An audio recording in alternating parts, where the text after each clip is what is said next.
Welcome to our second lecture of the day. I am Dennis Chiesa, Assistant Professor of Architecture. We will have time for questions after the lecture. Please send your questions to me via the chat option at the bottom of your screen, bottom right. And now let me introduce our speaker. And also, we want to thank the Latinos in Architecture chapter of AIA Fort Worth for their support in making this lecture possible. This is the LEA lecture for this year. A.K. Sandoval Strauss is Director of Latina and Latino Studies and Associate Professor of History at Penn State University. He was born in New York City to immigrant parents, received his BA at Columbia, and went on to the University of Chicago for his PhD. He teaches courses in Latino, Latina Studies, Urban Studies, and History. He is a National Endowment for the Humanities Public Scholar and a Distinguished Lecturer of the Organization of American Historians. He was also recently elected first Vice President of the Vernacular Architecture Forum. His research has been featured in the Washington Post, the New York Times, The Economist, National Public Radio, Slate, Bloomberg, and many, many other publications. His most recent book, Barrio America, How Latino Immigrants Saved the American City, describes how migrants and immigrants helped to bring urban America back from the brink of abandonment by repopulating the city neighborhoods at a time when most people were still living. His book was a resource for our students as they conducted their work in the community they were working in this semester in Fort Worth, and is very similar to what was described in Barrio America. So please help me welcome A.K. Sandoval Strauss. Andrew, are you able to share your screen? Thank you. Okay, let's see if we can make this all work.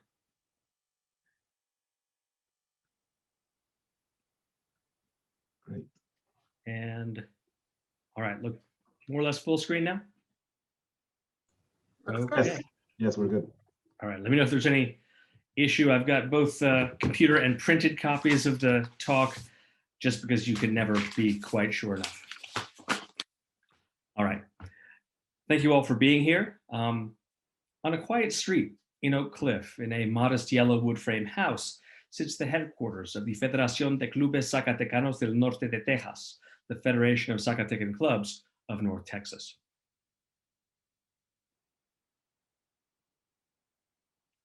First thing you would notice upon stepping through the door is this display. Between the flags of Mexico and the United States is the official seal of the Mexican state of Zacatecas, based on the original coat of arms bestowed by Philip II of Spain in 1588.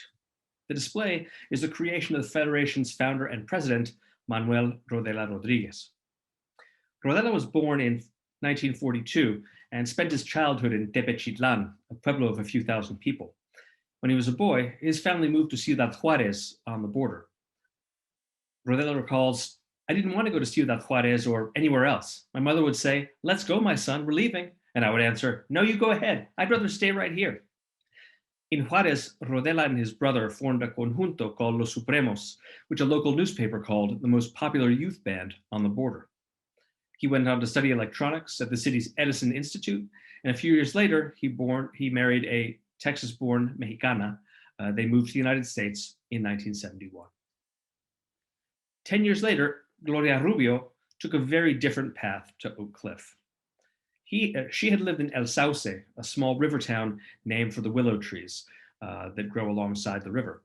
The area had long served as a grazing land for livestock, so it was relatively quiet before the coming of the Civil War, before it was convulsed with killing. She fled El Sauce in 1981 when she was 19 years old, and she left at the right time because just a few years later, the town was the site of a mass murder by government forces. In Dallas, she held down 2 jobs to support herself. During the day, she recalled, I kept house for a wealthy family. At night, I sold food from a small stand at a nightclub. She remembers that her offerings tracked the tastes of the changing population. She prepared American hamburgers, Mexican tacos, Salvadoran pupusas. Rodela and Rubio were 2 of dozens of Latin American migrants that my team interviewed between 2010 and 2016. And more importantly, they were 2 people out of a remarkable migration of 25 million people, Latinos, Latinas, people from Latin America, who moved in or were born in US cities over about the past 50 years. Now, my research traces the influence of these migrantes on the cities of the US, especially in the way they imported and adapted elements of Latin American urbanism to the United States. Now, these 25 million migrantes arrived just when they were needed most, at a time when American cities were in deep distress. They were losing people, they were shedding jobs, they were facing fiscal emergencies and rising crime. And even beyond that, they were facing the sense that perhaps the era of the big American city had simply come and gone.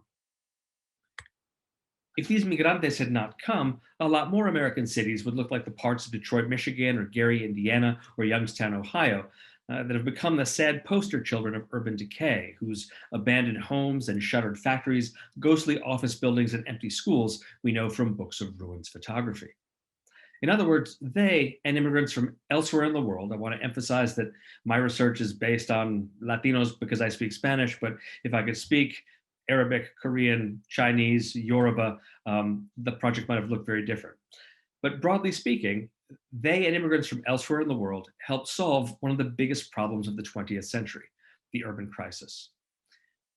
Now, this has been a national phenomenon, right? Immigrant-driven metropolitan revitalization has happened across the United States, but to offer the kind of detail that I think we really need to understand this at the micro level, I'm going to focus mostly on the Dallas neighborhood of Oak Cliff. Now, again, this may seem like a slim read to use one neighborhood to support some very big claims, but this is just, of course, one example of a much broader trend. After all, there are plenty more examples of Latinization in urban America, from the North Corona section of Queens to the Little Village area in Chicago, to the Lake Street neighborhood in Minneapolis, Berry Square up in Hartford, the Mitchell Street area in Milwaukee, Mexican town in Detroit, just about the only part of that city that's growing, just about everything west of Interstate 25 in Denver, vast stretches of central East and South Los Angeles, and of course the entire Miami metropolitan area.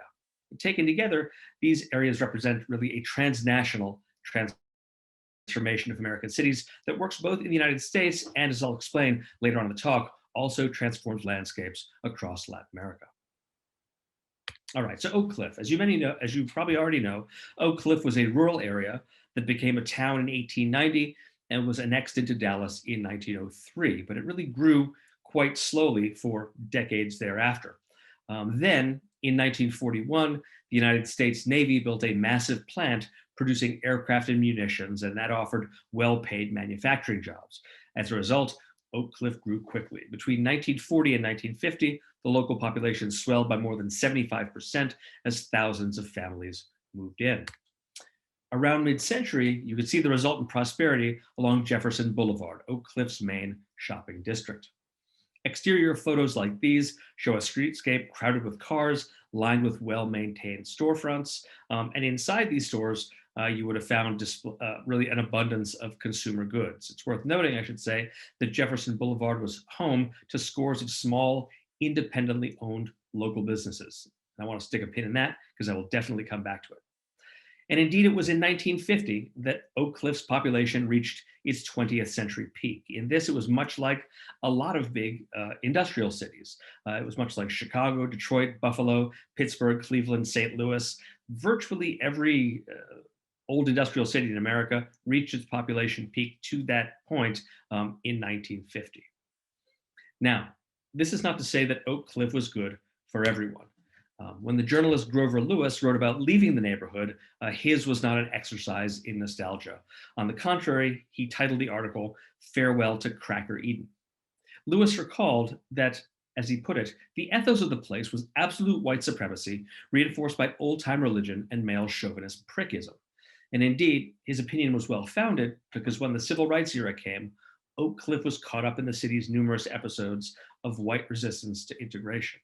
As Black families tried to escape Dallas's deliberately created and overcrowded ghettos by moving to previously white neighborhoods, they were met with repeated episodes of mob violence, everything from people throwing small fireworks at them, to smashing their windows, to throwing lit sticks of dynamite and demolishing stores. When it became clear that this would not stop residential integration, there was a wave of white departures to North Dallas and the suburbs. And as a result, the neighborhood suffered 3 decades of net population loss.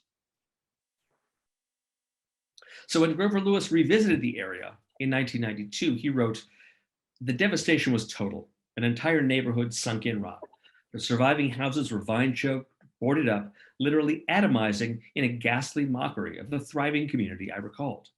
I groped for terms to encompass the scope of the disaster: systemic collapse, municipal cancer, de facto apartheid, social time bomb, 1,000 points of dark. So when Lewis looked at Oak Cliff, he saw the urban crisis and focused on all the classic indicators of big city pathology. Indeed, it was easy to fit Oak Cliff into the story of the national urban crisis because things were indeed terrible across much of America. Between 1950 and 1980, for example, Detroit lost 35% of its residents, Cleveland lost 37% of its residents, homicides doubled, property crimes tripled, assaults either quadrupled or quintupled, depending on how you counted, but this was a period when signs of distress were all around. People would take the subway or the train to work in the morning and see panoramic views of abandoned neighborhoods. They'd come home, turn on the evening news, and see story after story about violent crime in their city. So underlying the era was the widespread sense that big cities were quite simply doomed. But urban America's luck was about to change, including in Oak Cliff. It turned out that Lewis was seeing Oak Cliff in the darkness before dawn. By the time he wrote in the early 1990s, a huge influx of mostly Mexican and Salvadoran migrants had already set the neighborhood to growing again. In fact, it was growing even faster than Dallas as a whole. By 1990, Oak Cliff was home to 53,000 Latinos and also to 11,000 African Americans. And thanks to them, the neighborhood had enjoyed its first significant population gain since the 1940s.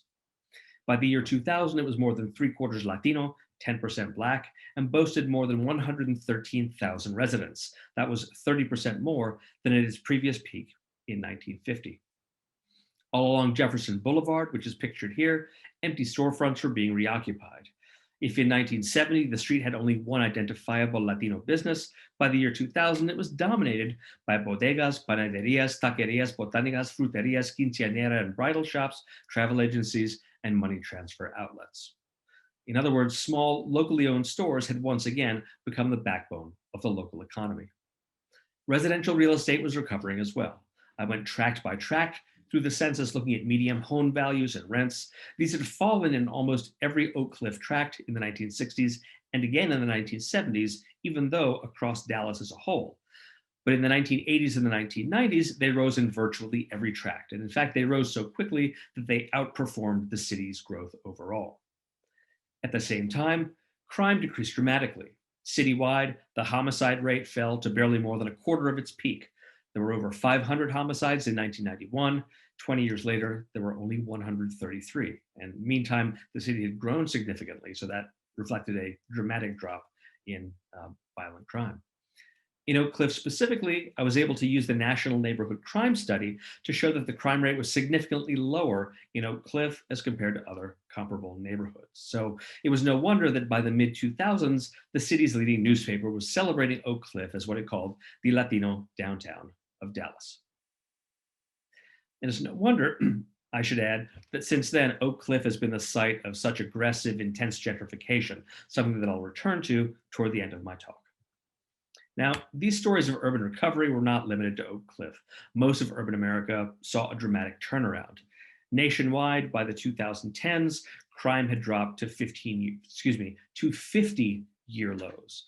Until the COVID pandemic, city neighborhoods were being repopulated, housing stock was being refurbished.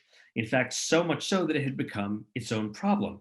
After all, the biggest issue in many cities was no longer empty neighborhoods and abandoned properties, but rather a severe shortage of affordable housing, especially for middle class and working class families. Because again, with some admitted significant exceptions, I don't want to pretend that Detroit and Baltimore don't have big problems, but by and large, American cities have stopped losing population and in most cases have been growing again. Something that, again, that could not have happened without Latinos and other immigrants. So the question then is, how did they do it, right? How did these migrantes, people who mostly earned limited incomes, were socially marginalized, politically demonized, and were often undocumented, how did they manage to revitalize so much of urban America? Now, the most popular explanations have centered on people with a lot more money, right? The creative class, yuppies, hipsters, globetrotting techno wizards. And of course, this position is most clearly associated with Richard Florida, whose 2002 book, The Rise of the Creative Class, emphasized the centrality of highly educated, highly trained white collar workers as the key to urban revitalization. I should also add, though, that it wasn't just this book, right? Some of the same assumptions about how cities work undergirded even much more critical, more Marxist approaches of the kind most closely associated with Saskia Sassen. Right? Her descriptions of the sequence and reasons for urban revitalization were really led by people with money, and in her depiction, only after that did migrants come to effectively scrub their toilets, empty their trash baskets, and mow their lawns, right? If you look at the introduction to her book, that's exactly how it is laid out. So both of these works are the Janus face of a narrative centered on the very well-to-do, right? The most privileged of urbanites. On the contrary, my point is that the Latino population growth started earlier, in fact, decades earlier, and really laid the foundations for professional people to even want to come back to the city. I'll get to the specifically urbanistic research that speaks to this question, but just in short, right? And I can come back to this chart later if you want to during the Q&A, but quite simply, Latino populations stabilized cities for 3 to 4 decades before there was any in-migration, sort of net in-migration by whites, and long before gentrifiers became a significant phenomenon around the turn of the millennium. I should add that these newcomers were also concentrated in neighborhoods and in sectors of the economy that could, like the cities themselves, not have stabilized and recovered were it not for their work and their sheer presence. So in many ways, this is an argument from numbers, right? That over the past about 60 years, roughly 50 million Latinos have come to the United States or been born here, and half of them have done so in cities specifically. But the way that I phrase the subtitle of my book is, how Latino immigrants saved the American city. This is not one that can be really illustrated quantitatively. The approach also has to be qualitative. And in particular, it has to be the particular qualities of the landscape that Latinos created in places like Oak Cliff. So what I'm going to do today is focus on 3 Latino landscapes in particular: the landscape of business, the landscape of transportation, and the landscape of home. And indeed, I think this will interlock nicely with some of the really amazing work we saw by students this morning. And I'm going to suggest, again, the sort of the broad interpretive arc here is that each one of these landscapes was a transplanted, adapted Latin American urban form, right? That is to say, Latinos brought a particular set of spatial practices and adapted them for use in US cities. Let's start with the business landscape. One of the big trends in the post-war decades was, of course, that a lot of stores were closing in city centers and reopening in suburban malls, right? Now, this move was obviously bad for urban business people, but it also depleted municipal tax bases. It damaged the everyday quality of street life. And indeed, Oak Cliff was a case in point during the worst of the urban crisis, right? It had lots of empty storefronts. Its sidewalks were in fact deserted. William White, in one of his books, City, literally uses Dallas as an example of what some of the worst things that can happen when a downtown is abandoned. However, when Latino immigrants arrived, they were able to revive local commerce because their ways of doing business perfectly fit the existing architecture of Jefferson Boulevard. Right? These are streets that are lined with small storefronts. In the 1950s, they were well suited to the scale of independent shops and offices. But with the rise of suburbia, retailers increasingly, when they wanted to do new commercial space, they wanted to have enormous lots so they could build, huge stores of 100,000 or more square feet, surrounded by lots and lots of parking. Right? So in neighborhoods like Oak Cliff, these small 20 or 30-foot lots just were not economically viable as they understood retailing in the latter half of the 20th century, which is indeed why across America, so many of those mom and pop stores were going out of business in the 1960s and 1970s and were being replaced by shopping centers and big box stores.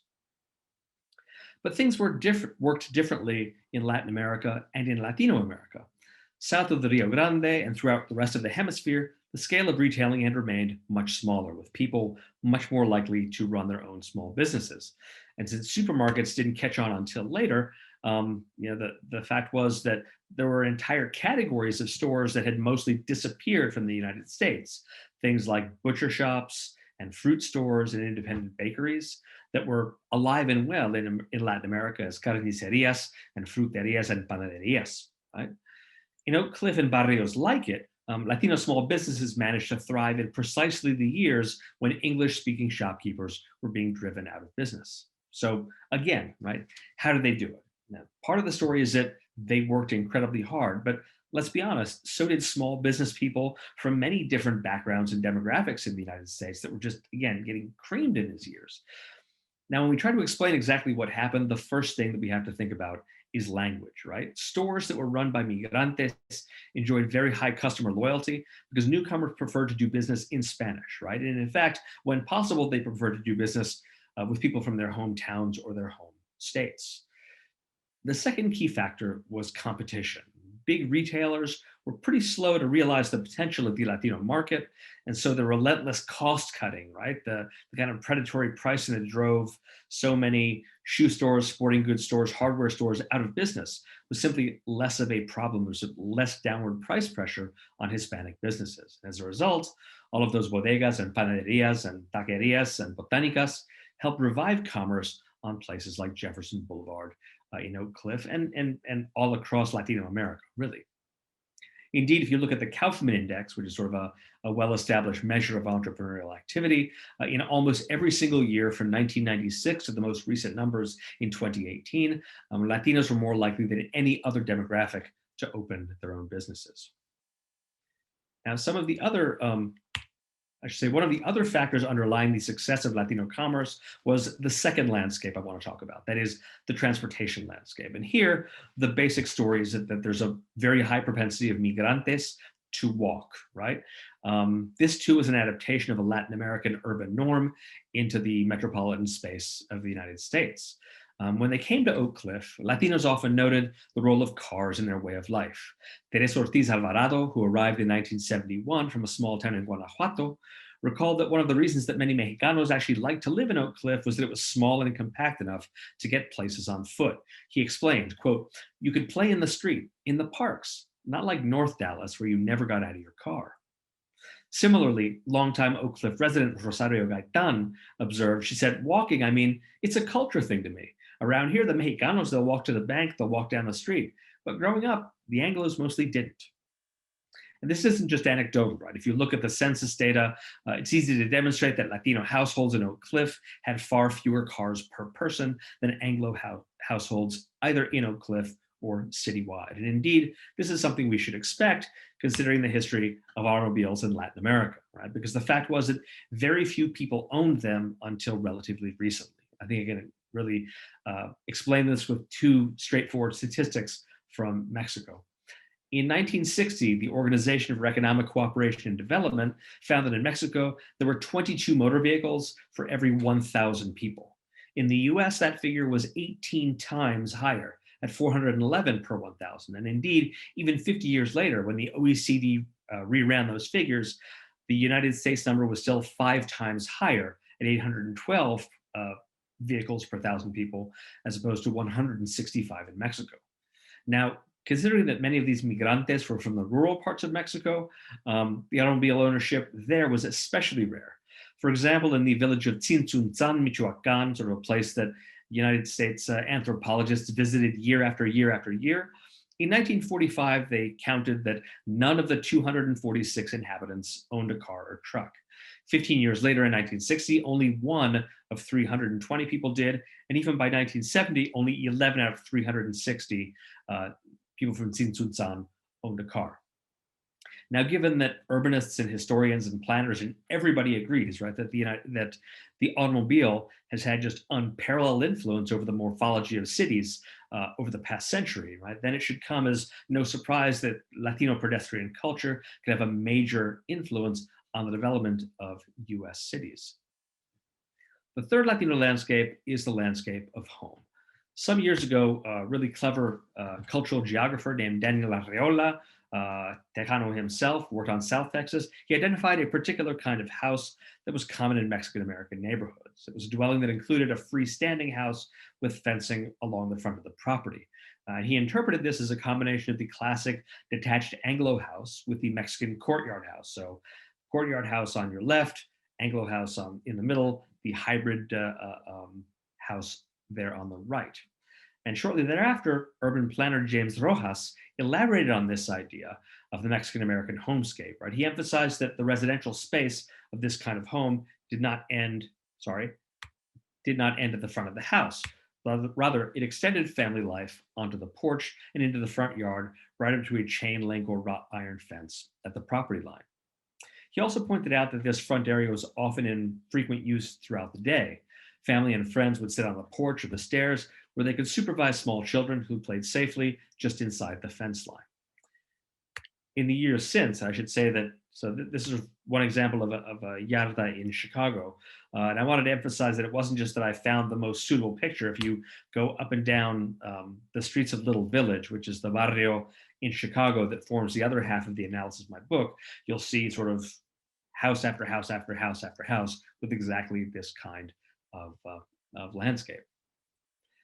And indeed, in the years since, this front yard space has even garnered its own Spanish neologism. It's called La Yarda, right? You can see it all over Latino America, here referred to all the time, right? This morning we were talking about when the Mexicanos move in, those chain link or wrought iron fences start going up across the fronts of their lots quite consistently. Now, I think this has had a pretty major effect on how cities work. I spoke earlier about how crime dropped in Oak Cliff when Latino immigrants moved in. That effect is not limited to Dallas, it's not limited to Chicago. It's in fact been noticed in almost every Latino barrio in which it's been measured, and every other kind of immigrant barrio. I'm sort of taking the Hispanos as a special case, but wherever there are immigrants, there is simply lower crime. So numerous scholars have shown that immigrant Latino neighborhoods are not just safer for Latinos, but for everybody else who lives there. And when they look at the numbers for adjacent census tracts, those neighborhoods are safer as well. The key, though, is they really haven't worked out a theory of why crime is lower in these barrios. And I think the built environment is the key point of articulation.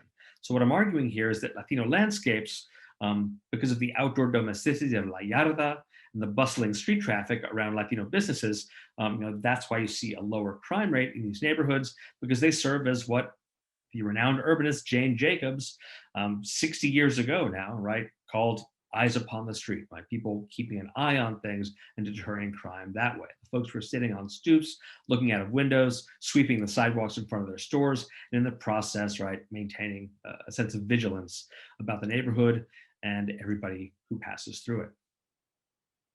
Now, this account of the way that Latinos adapted familiar forms of urbanism to the US is essential to understanding the state of urban America, but it's still not enough to explain the history of Oak Cliff and other similar barrios.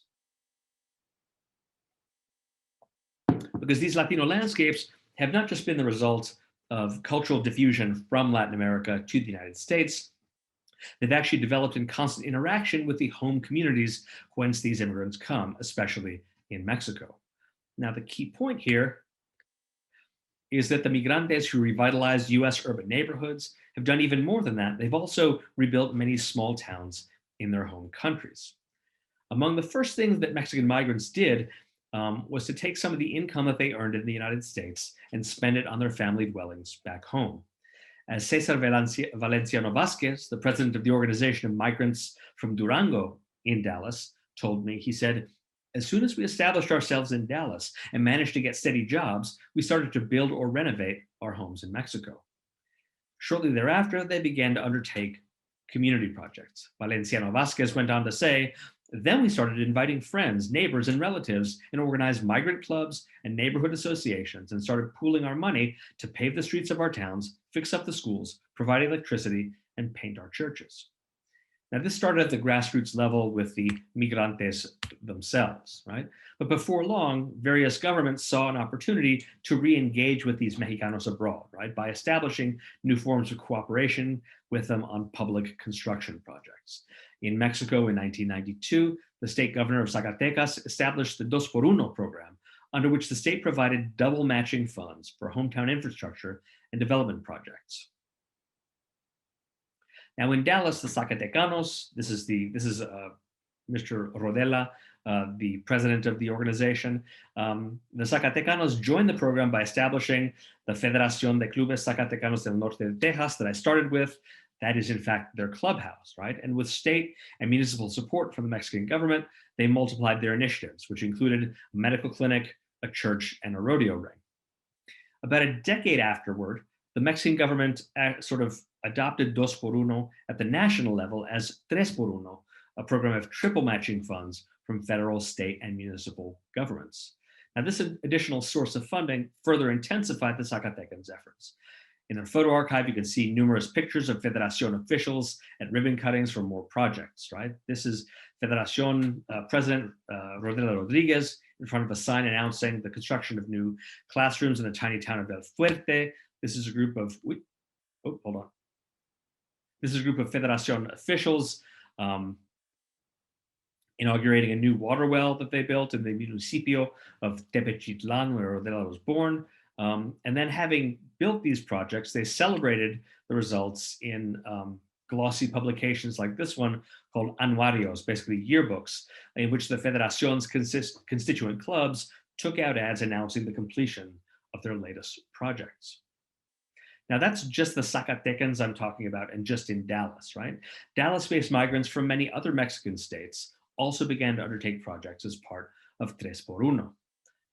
If you look at and I'll zoom in on these, if you look at the records of the Secretaría de Desarrollo Social, which is the federal agency responsible for coordinating these, you see a great deal. If you see the tabs at the bottom of the screen, right, each one of these is a tab for a Mexican state, right? So Jalisco, Ciudad de Mexico, Michoacán, Jalisco, etc.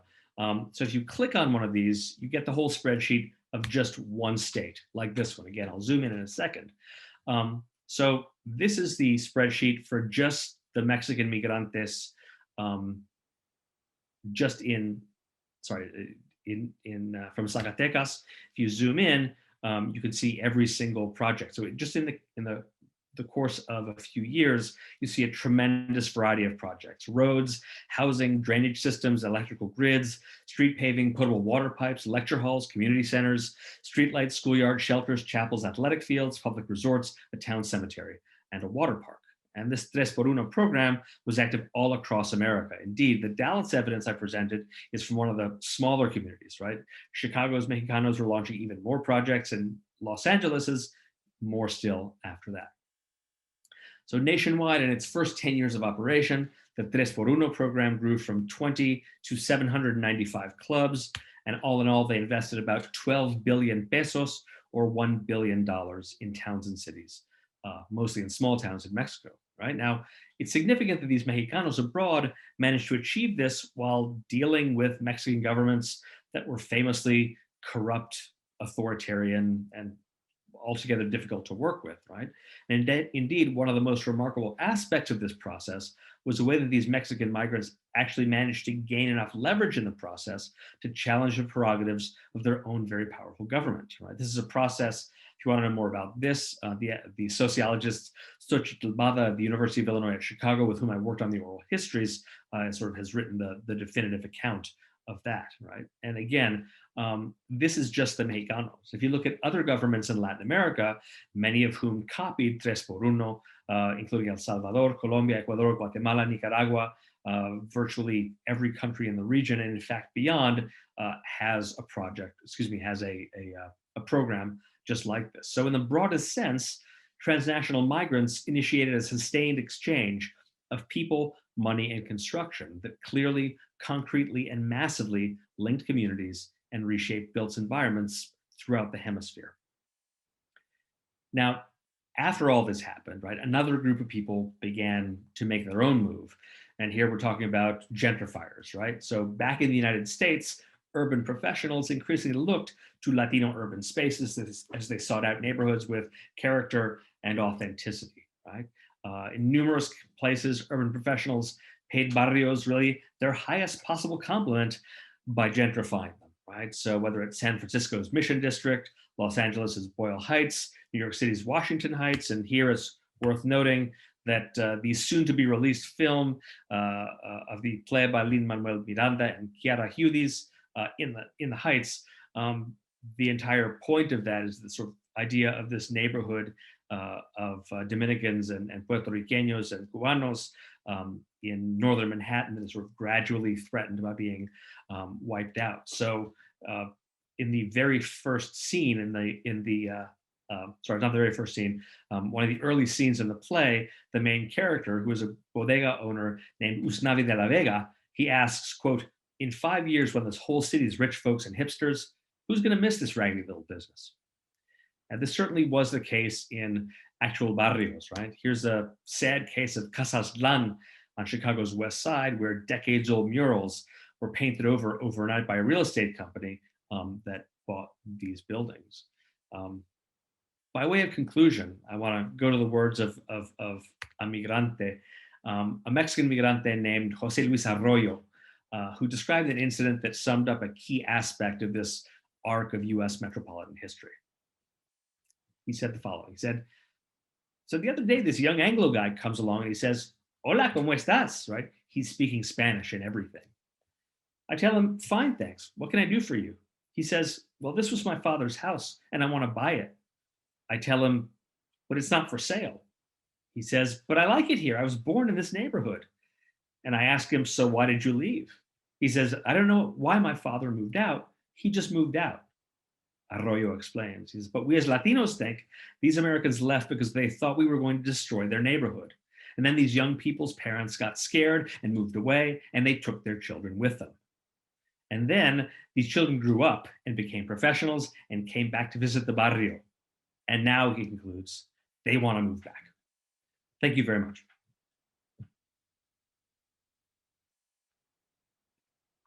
Oh, all right, Andrew, thank you so much.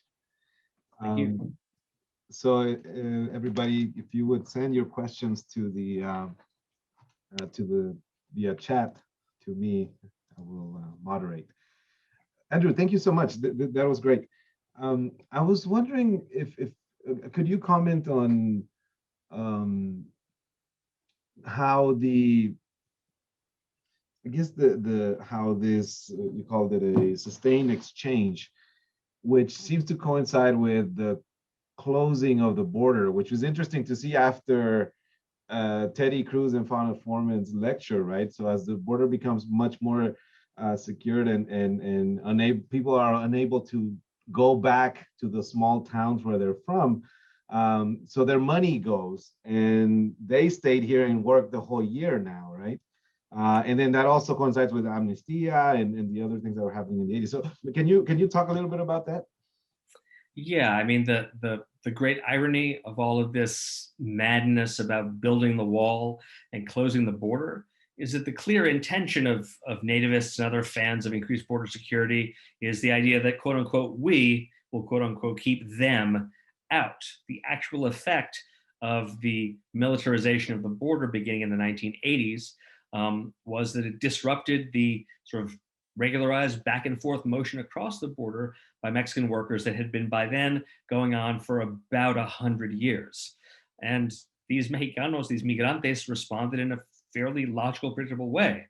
They said, okay, well, it's now going to be expensive and dangerous for me to have to come back if I leave, like I traditionally have for for Christmas or for the town Saints Day. So I'm just going to stay. And moreover, if I'm not going to be able to go back and see my family and my kids, I'm just going to bring them here because I'm not going to stay here for years without seeing them. So it results both in a greater number of migrantes, again, mostly from Mexico, but also from other parts of the world, parts of Latin America. It leads them to stay, it leads them to bring their families, and it leads them to invest more intensely both in their home communities, or rather in their adopted communities and then their home communities, right? Because, as you indicate, neoliberalism allows goods and information and money to go back and forth across borders, but it has not worked out for people. So this is, again, in part a side effect of, yet another aspect of the self-defeating and violent character of US border enforcement. Mute, yeah. We have Josh Newton who wants to ask a question. Let me see if we can unmute him here. So Josh, go ahead and unmute and ask your question.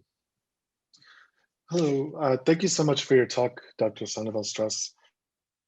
I'm particularly interested, you had talked about Richard Florida's ideas earlier. And I agree, I think his ideas are very misleading. And I think he makes this kind of like neoliberal argument that we should increase certain economic sectors in cities so that we can attract creative classes and thus revitalize cities, right? So I'm wondering, from your point of view, since you're arguing that immigrants have actually been revitalizing cities for much longer, and considering the fact that gentrification is displacing a lot of those people, what do you think that we can do at the municipal level to encourage immigrant settlement or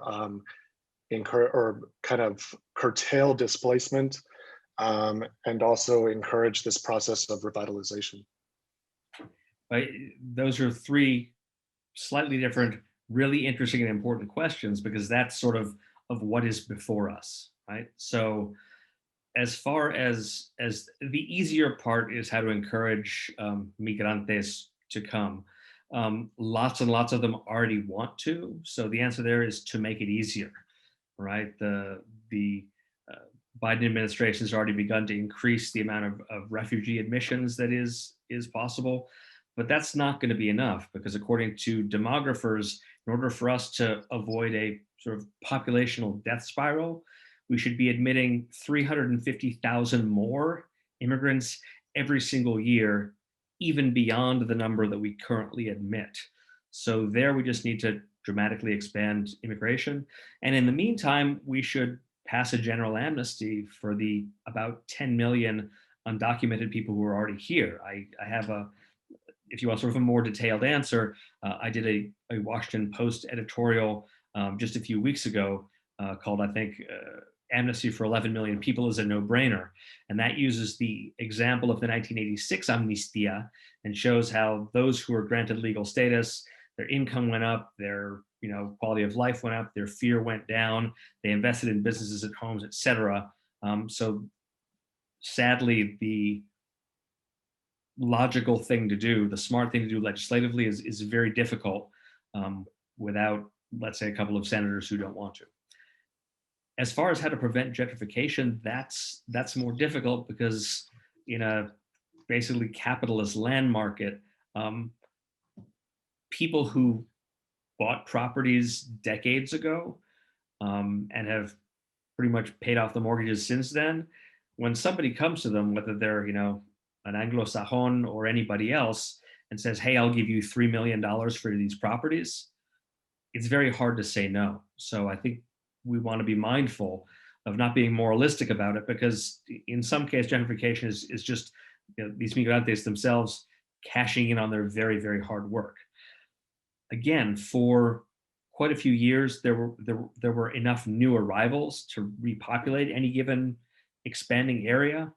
But during this morning's presentation, when people began talking about gentrification, I thought, yeah, probably community land trust is the only way to do that. And they went like, boom, community land trusts, because left to its own devices, a regular market is just going to price people out. I think the only good news is that, especially in places like Texas, which are flat and broad, there's always somewhere new to go. And the sad part, of course, is that they have created these incredibly thriving, urbanistically terrific neighborhoods. That they've created in reality, what new urbanists want to see in theory and can do for much more wealthy people. But this is like the working class version of new urbanism. How to preserve that? That's sort of one way, but otherwise, it's hard. Okay. Jose Luis has a question about the houses. So let me unmute him.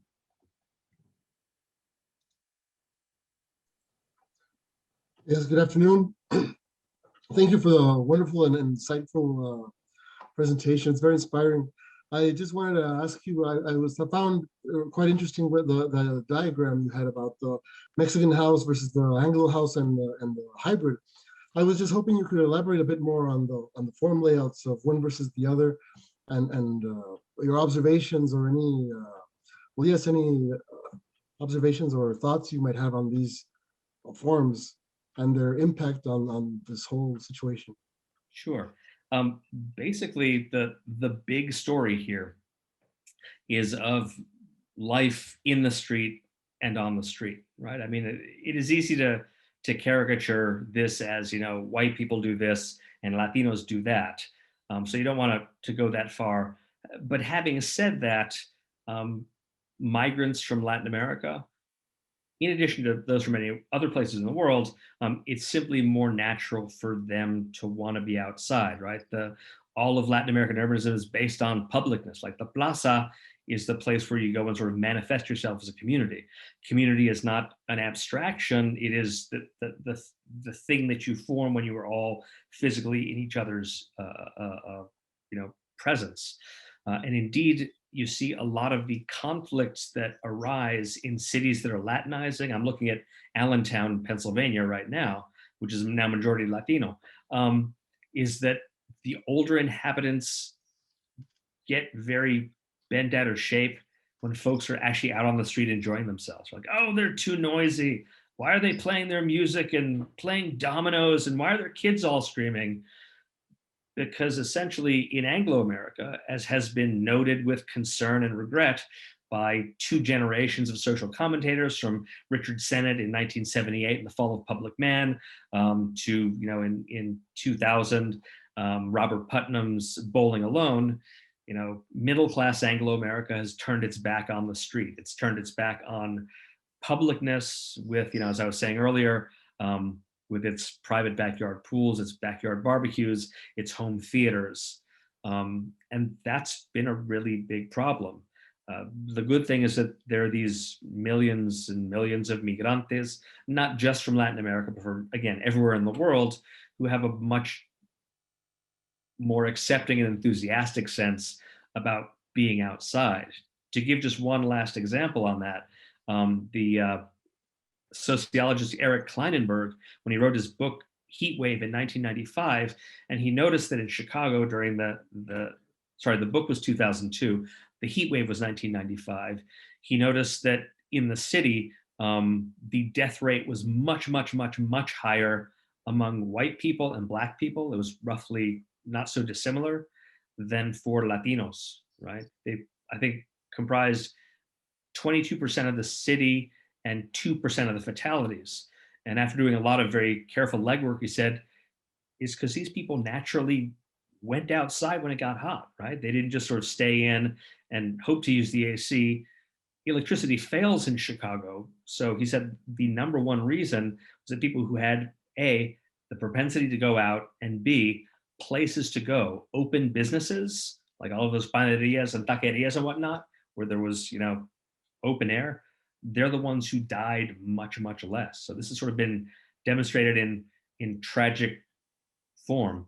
Now, of course, the most recent public health crisis has had precisely the opposite outcome. We can sort of think about that later, but, you know, as you know, the fatalities from COVID have been heavily concentrated in neighborhoods that are densely populated, and where a lot of the people have to work in places like restaurants and sort of harvesting crops in slaughterhouses where folks are really close to each other. So that's been, you know, just a horror to watch, frankly. Great. Next question is going to come from Laura Quintero. So Laura, if you can unmute.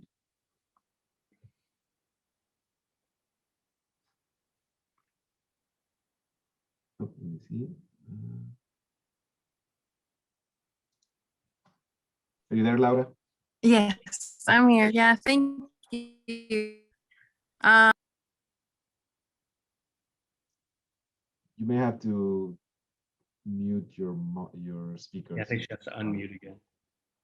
Oh, she has to unmute again. Let me see. Yeah. Okay, am I back? Okay. Yeah, so first of all, thank you for talking of Oak Cliff, which is my neighborhood. It was very nice to see that. So my question was, what are your thoughts on gentrification?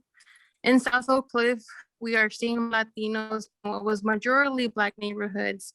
What do you think of the impact of the culture and the local economy, especially now since, and this is me after having, driven around South Oak Cliff, that we are seeing now more tortillerias, and again, in what was mostly a Black neighborhood.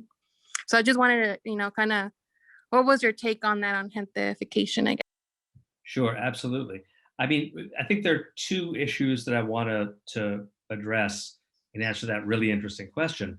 One is exactly which neighborhoods migrantes are moving into, right? And that varies a great deal. The neighborhoods that I've looked at have been white neighborhoods that become majority Latino with a small African American population neighborhood. Now that has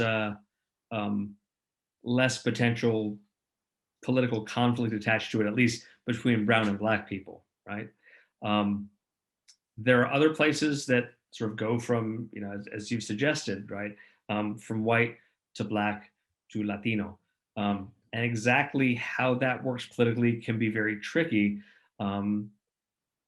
because you don't ever want to tell somebody, oh, you're wrong, this isn't a problem, right? The overall trend that was demonstrated in those bar graphs that are in my book that I put up is that white people leave first, right? And are partially replaced by Latinos, and then Black people begin to leave as well.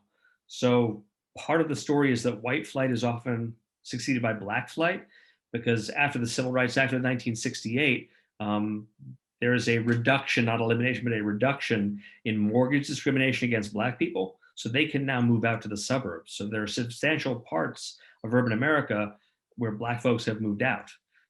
Indeed, Dallas is a great example of regionally of that. There are lots of northern, like Chicago and New York and upper Midwest African Americans who, for various reasons of family, business, and climate, move back to southern metropolitan areas. So while I had the pretty clear sense that the Black folks in the neighborhood we looked at this morning didn't take too kindly the sudden Latino incursion, I think you have to look at each individual place with care and respect, because often there's a story there. Let me give you just one example of that. South Lawndale, the Chicago neighborhood that I look at, what I found by pure good luck was that what had happened was that as white people moved out of that neighborhood because they were afraid it was going to become like the neighborhood just to its north, where all the white folks had moved out and the Black people had moved in, the white people there said, well, we got to sell our houses and get our equity out, but we don't want to sell to Black people. And their answer was, why do we sell to these Mexican Americans and Mexicans? So there, the Latinization of that neighborhood was interlaced with a deliberate effort to create a buffer zone between Black people and white people on the west side of Chicago. It was an extraordinarily ugly and crazy situation, because what happened was I'd read about this major real estate operator in the 1960s, and I thought, well, that's a pretty distinctive name. Why don't I call him up and see if maybe his kids can tell me the story? He picks up somebody picks up the phone and says, hey, can I speak to Richard Dolesh? And they go, he's working right now. Can he call you right back? And I go down and he confesses the entire thing. He starts by saying, the things we did were wrong, right? I know I violated those people's civil rights in the clearest aspect, but at the time it seemed like a thing we should do. So it's a complex, difficult, and sad history. Well, we'll have to leave it at that. Andrew, thank you so much.